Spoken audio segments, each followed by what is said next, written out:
Hello everyone, हम SSC GD 2021 के math paper solution कर रहे हैं और आज हम 9 दिसंबर थर्ड शिफ्ट का पेपर सॉल्व करेंगे।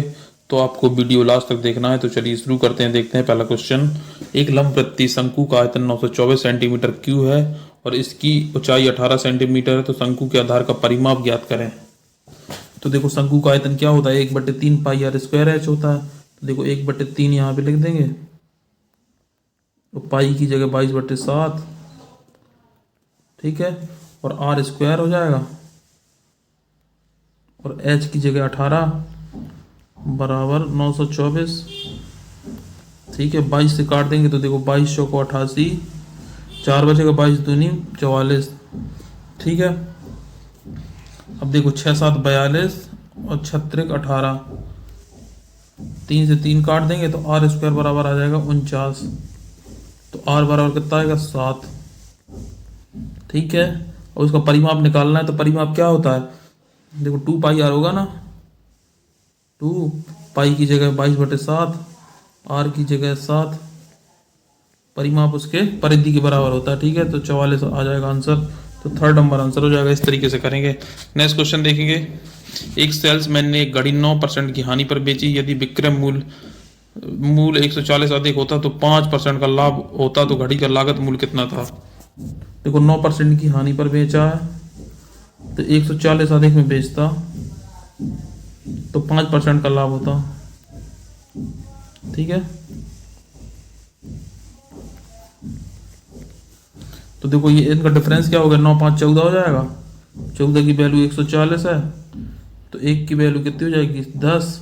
तो 100% की वैल्यू कितनी हो जाएगी 1000, ठीक है। तो 1000 आंसर होगा, सेकेंड नंबर आंसर होगा, ठीक है। नेक्स्ट क्वेश्चन देखेंगे।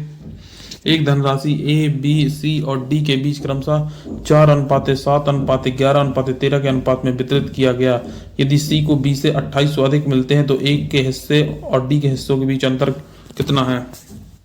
देखो ए है, बी सी और डी, ठीक है। देखो ये 4:7:11:13 के अनुपात में है। अब देखो बोला सी को बी से 2800 अधिक मिलते हैं, तो सी को बी से कितने अधिक मिलते हैं, इसमें 4 की वैल्यू दी है 2800, ठीक है। तो 1 की वैल्यू कितनी आ जाएगी 700। अब बोला ए को डी से कितने ज़्यादा मिलते हैं, 9 ज़्यादा मिल रहे हैं ना, मतलब 9 का अंतर है। तो 9 की वैल्यू आ जाएगी 9 7 6300, ठीक है। तो देखो ये फर्स्ट नंबर आंसर हो जाएगा। नेक्स्ट क्वेश्चन देखेंगे। स्थिर जल में एक नाव की चाल 9 किलोमीटर पर आवर है। यदि धारा की दिशा में 35 किलोमीटर जाने और धारा की विपरीत दिशा में 28 किलोमीटर जाने में समान समय लेती है तो धारा की चाल कितनी है। देखो मैं मान लेता हूँ नाव की चाल एक्स है और धारा की चाल वाई है। तो देखो इसने बोला नाव की चाल 9 किलोमीटर है, मतलब एक्स दिया है 9 किलोमीटर पर आवर। और देखो धारा की दिशा में 35 किलोमीटर जाने और धारा की विपरीत दिशा में 28 किलोमीटर जाने में समान समय लेती है। तो धारा की दिशा में कितने किलोमीटर जाना है, 35 किलोमीटर। तो देखो क्या होता है, ये तो देखो एक्स दी है तो धारा की दिशा में तो 9 + वाई हो जाएगा और 28 किलोमीटर जाना है तो 9 - वाई हो जाएगा, ठीक है। देखो ये उस तरफ चला जाएगा तो 9 - वाई, देखो 9 - वाई हो जाएगा और 9 + वाई।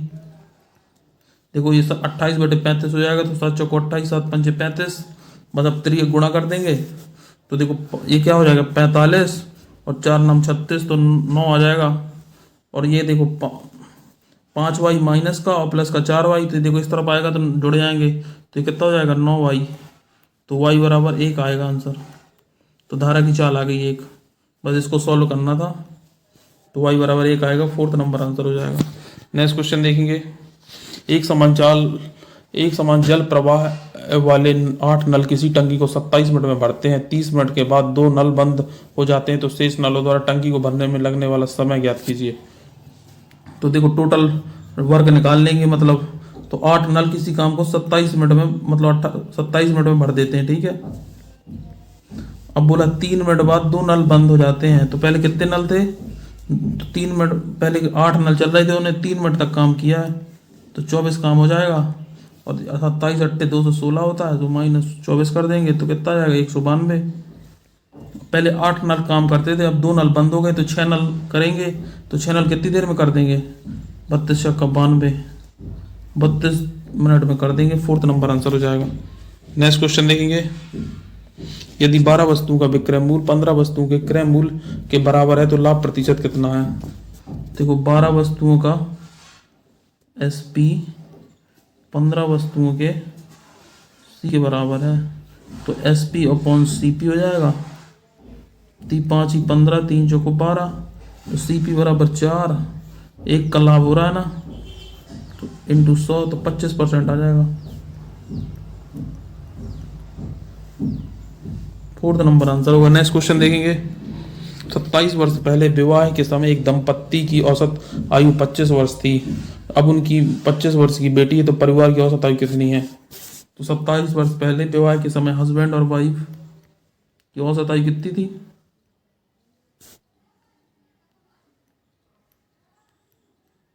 देखो इनका सम निकालेंगे तो अभी आयु 25 वर्ष थी, ठीक है।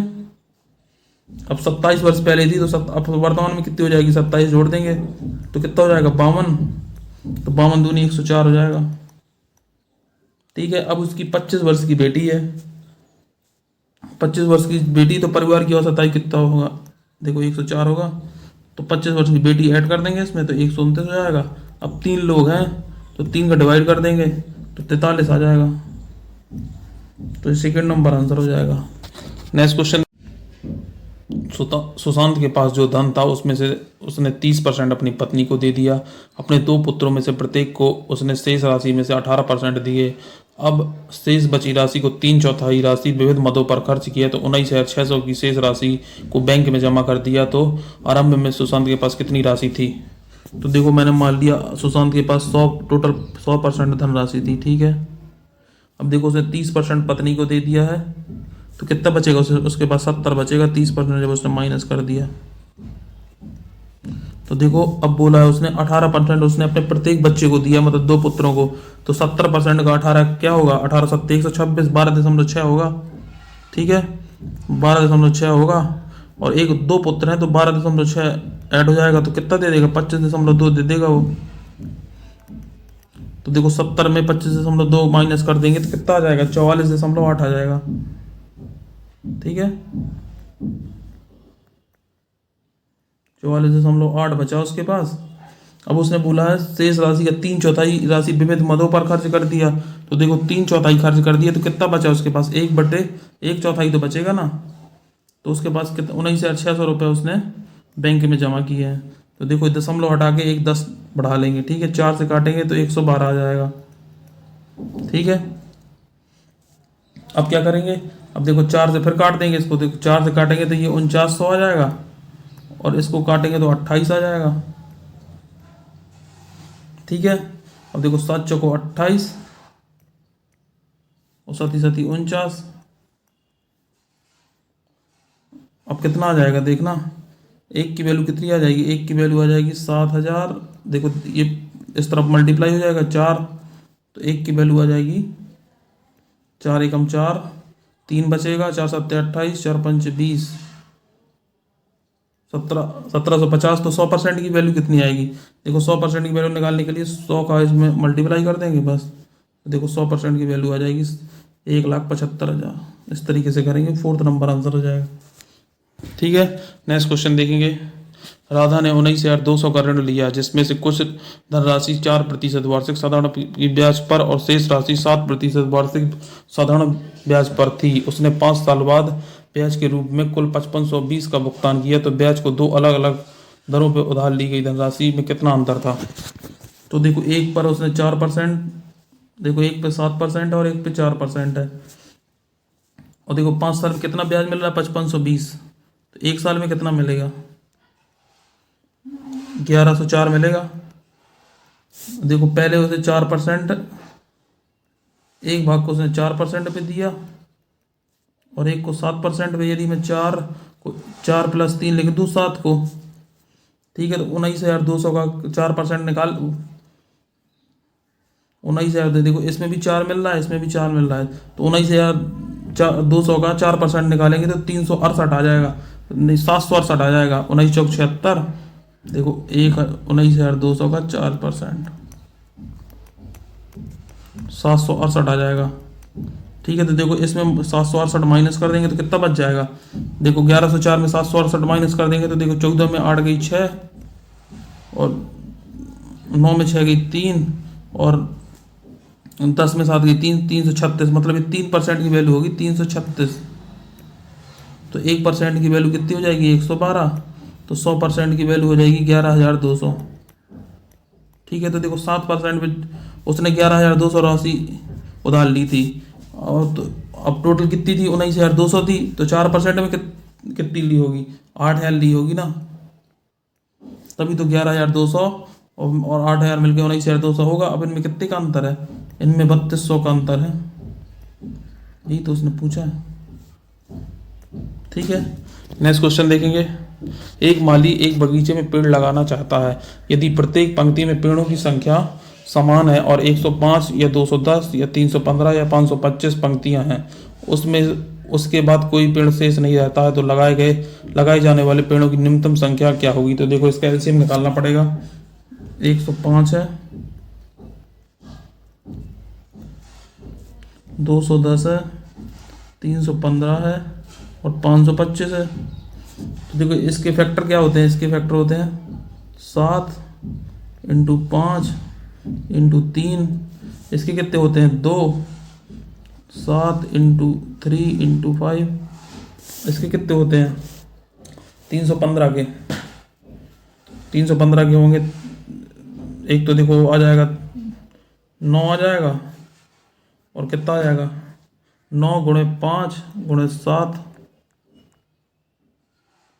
और 525 के कितने हो जाएंगे, देखो एक इसके होगा एक इसके, 525 के निकालेंगे तो 25 इंटू 7 इंटू 3, तो बस इसका एलसीएम लेना, तो देखो यहाँ से 25 आ जाएगा। ठीक है, एक 2 आ जाएगा ये वाला, और देखो ये 9 आ जाएगा और 7 आ जाएगा। तो देखो 25 दूनी 50, 50 नंबर 450 इंटू 7, तो देखो 0 7 पना 35, 7 चौक 28, 3 31, तो 3150 आंसर आ जाएगा। फर्स्ट नंबर आंसर होगा। इस तरीके से करेंगे। इसको ऑप्शन से भी आप सेटिस्फाई करा सकते हैं, मैंने बेसिक से करवा दिया है। एक घड़ी का अंकित मूल्य 700 है। एक दुकानदार 2 क्रमिक छूट देता है और घड़ी को 315 में बेच देता है। यदि पहली छूट 10% है तो दूसरी छूट कितनी होगी। तो घड़ी का अंकित मूल्य 700 है, पहली छूट कितनी है 10% की, तो 9 से 10 हो जाएगा। ठीक है, दूसरी छूट निकालना है, तो कितने में बेचा 315 में बेचा है। 2 जीरो से 2 जीरो काट देंगे, 7 से काट देंगे 7 चौको 28, 7 पंचे 35, 9 से काट देंगे 9 पंचे 45, तो 100 माइनस एक्स बराबर 50, तो एक्स बराबर 50%। फोर्थ नंबर आंसर हो जाएगा। नेक्स्ट क्वेश्चन देखेंगे। 8 वस्तु का विक्रय मूल्य 12 वस्तुओं के क्रय मूल्य के बराबर है, तो लाभ प्रतिशत कितना होगा। 8 वस्तुओं का विक्रय मूल्य 12 वस्तुओं के क्रय मूल्य के बराबर है, तो देखो S P upon C P, 4 तिया 12, 4 दूनी 8, तो सी पी देखो 2 है, कितने का लाभ हो रहा है 1 का लाभ हो रहा है, इंटू 100, तो 50% आ जाएगा।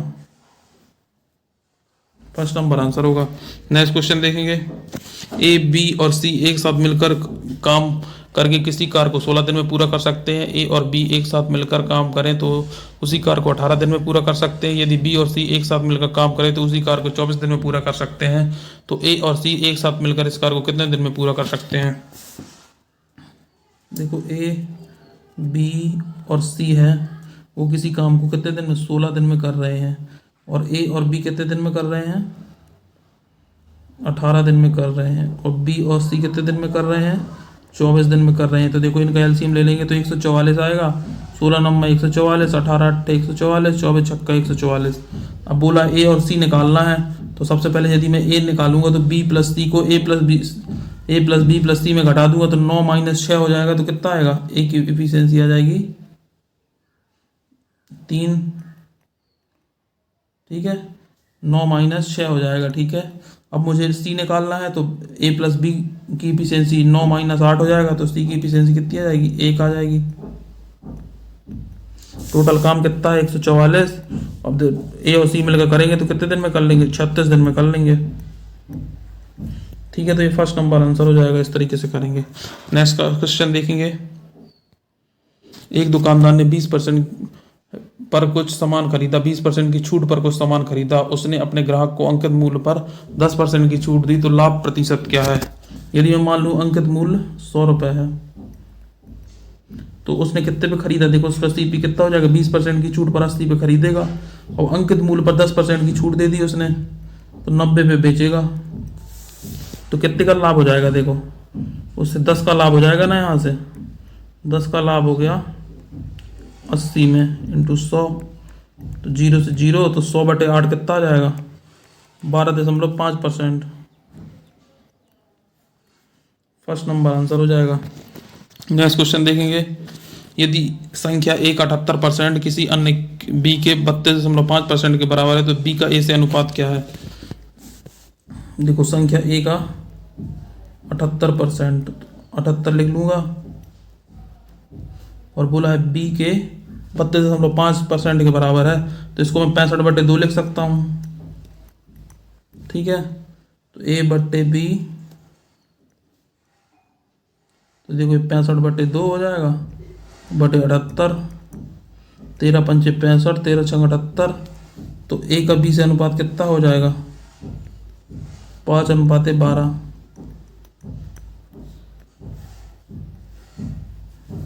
सेकेंड नंबर आंसर हो जाएगा। नेक्स्ट क्वेश्चन देखेंगे। यदि संख्या 5, 8, 15 के चतुर्थ अनुपाती और संख्या 12 और 30 के तृतीय अनुपाती का अनुपात ज्ञात करें। तो देखो मैंने मान लिया इसका चतुर्थ अनुपाती x है, तो 5/x हो जाएगा, और 15/x हो जाएगा, 5/8 हो जाएगा, और 15/x हो जाएगा। तो देखो कितना हो जाएगा, 5 × 15, तो x की वैल्यू आ जाएगी 24। देखो इसका तृतीय अनुपाती, ऐसे तृतीय अनुपाती कैसे लिखेंगे, 12, 30 और x, तो 12/30 और 30/x। ठीक है, तो देखो 6 दूनी 12, 6 पंचे 30, इधर से काट देंगे 15 आ जाएगा, तो इसको y मान लेते हैं, तो y बराबर आ जाएगा 75, 15 पंचे 75। तो अनुपात ज्ञात करना है, 24:75, 3 से काट देंगे, 3 8 24, और इसको 25 आ जाएगा, तो 8:25 आंसर आएगा। फोर्थ नंबर आंसर हो जाएगा। नेक्स्ट क्वेश्चन देखेंगे। किसी स्कूल में विद्यार्थियों की औसत आयु 13.2 वर्ष है, लड़कों की औसत आयु 14.4 वर्ष है, और लड़कियों की औसत आयु 12.3 वर्ष है। तो लड़कियों की संख्या लड़कों की संख्या से अनुपात ज्ञात कीजिए। तो देखा, इसने बोला है विद्यार्थियों की औसत आयु कितनी है, 13.2 है, लड़कों की मतलब बॉयज़ की कितनी दी है, 14.4, और गर्ल्स की कितनी दी है, 12.3। टोटल कितनी है, 13.2। तो इसको एलिगेशन से कर देंगे, कितना आएगा, ये आएगा 0.9 माइनस करने में, और ये कितना आएगा, 1.2 आ जाएगा। तो बोला लड़कियों की संख्या का लड़कों की संख्या से, तो गर्ल्स का बॉयज़ से निकालना है, तो गर्ल्स 12 है और ये 9 है, तो 3 चौको 12 और 3 3 9, तो 4:3 के अनुपात में होगा, थर्ड नंबर होगा।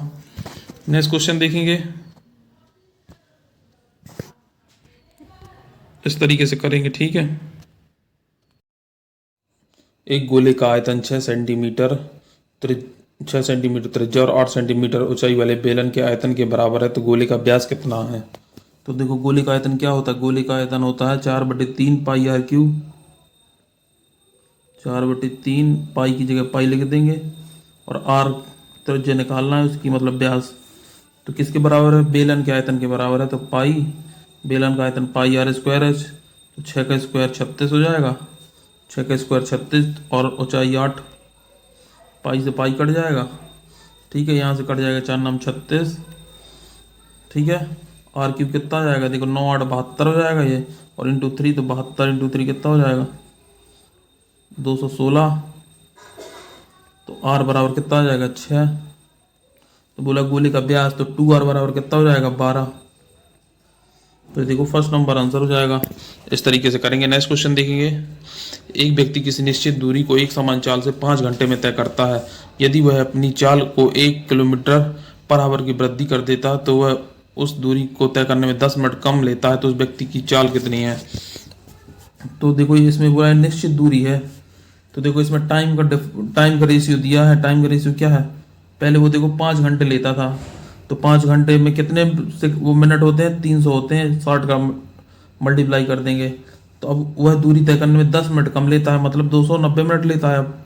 और देखो डिस्टेंस बराबर है, तो स्पीड का रेशियो क्या हो जाएगा, 290 से 300 हो जाएगा। तो देखो 0 से 0 कट जाएगा, तो 29 से 30 हो जाएगा।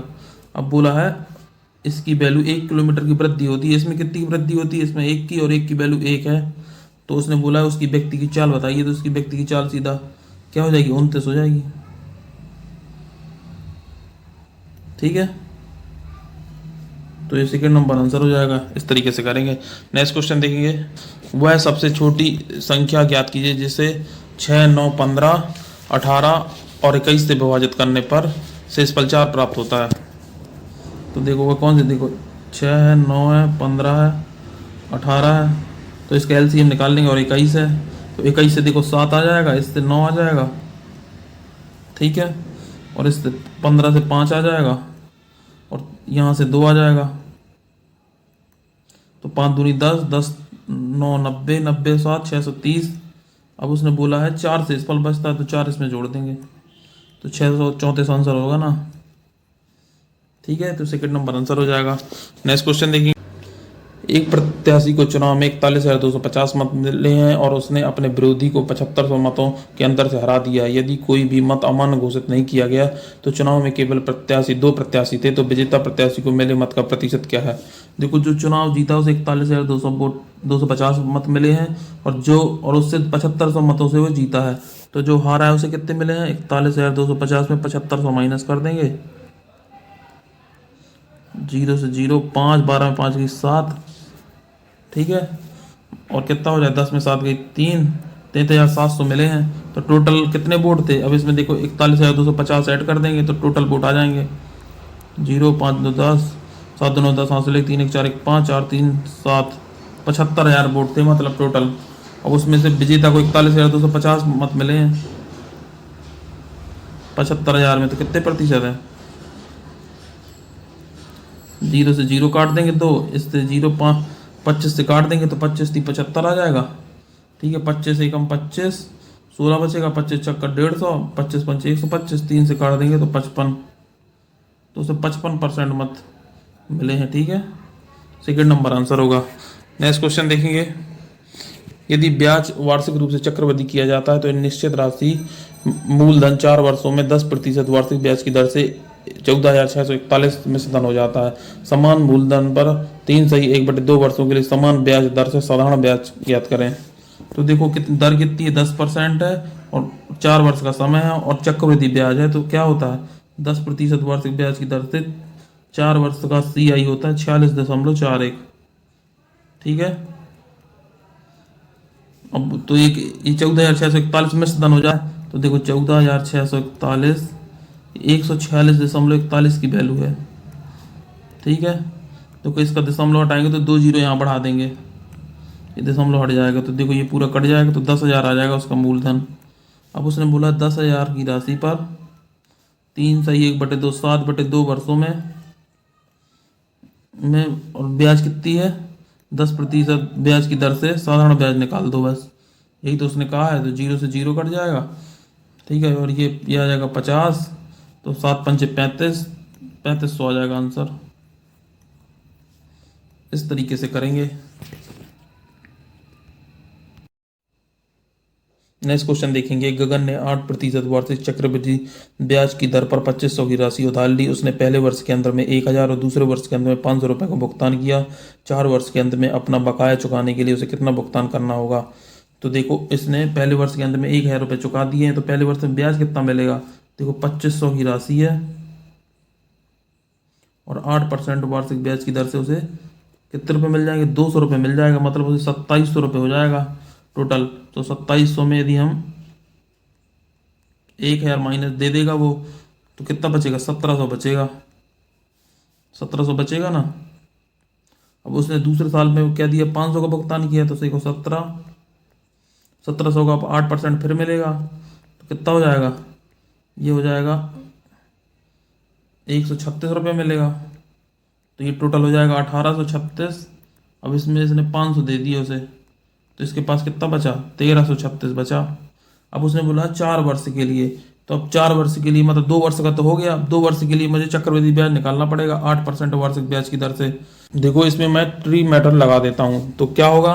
देखो 1336 पे मुझे 2 साल का निकालना है, तो 1 साल पे क्या हो जाएगा? ये 136, देखो 1336 का 8/100 करेंगे तो कितना आ जाएगा? ये आ जाएगा, दशमलव यहाँ पे लग जाएगा, 8 संग 48, 8 × 24 = 28, हासिल 2, 8 × 24 = 26 और 10, तो ये आ जाएगा। देखो 1 साल का आ जाएगा 106.88, फिर 106.88। अब इसका देखो फिर से निकालेंगे, 106.88 का 8/100 करेंगे तो पॉइंट में वैल्यू आएगी, तो मुझे इसको, मैं इसको नहीं लूँगा क्योंकि बहुत ज़्यादा पॉइंट में आ जाएगी, तो इसको नहीं लेना। तो देखो पहले कितना था? 1336, तो उसे देना पड़ेगा, प्लस ये देना पड़ेगा 106 में ले लेता हूँ, तो 212 हो जाएगा। मैं पॉइंट नहीं ले रहा हूँ, तो देखो कितना हो जाएगा? 212, तो 6 2 8, 3 1 4, 1548 के लगभग है। और पॉइंट लगाते तो और थोड़ी वैल्यू बढ़ जाती। तो देखो इसमें बोला निकटतम है, तो निकटतम में क्या दिख रहा है? 1558 हो रहा है। तो देखो पूरी कैलकुलेशन नहीं करना, 1558 को टिक कर देंगे क्योंकि निकटतम आ गया है। इस तरीके से करेंगे। तो फ्रेंड्स ये थे आज के हमारे क्वेश्चन। यदि आपको हमारा ये वीडियो अच्छा लगा तो चैनल को सब्सक्राइब करें, वीडियो को लाइक करें, अपने दोस्तों के साथ शेयर करें। जय हिंद।